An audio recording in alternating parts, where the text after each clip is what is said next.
আহা আমি স্বাক্ষৰ কৰোঁ এক অলিখিত চুক্তিত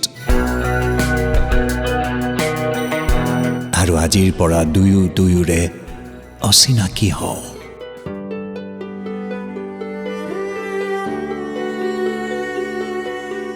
তুমি আৰু নিচুকাব নালাগে মোৰ অভিমানেৰে জুৰুলা হিয়া মোৰ মৰম জৰিয়ে বান্ধি নাৰাখে তোমাৰ সপোন আতুৰ কলিজা।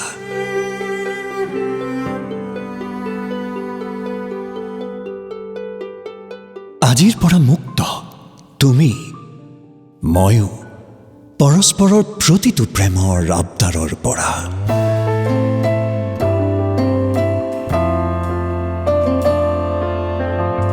ময়ো উদযাপন কৰিম আজি মোৰ হৃদয়ৰ স্বাধীনতা।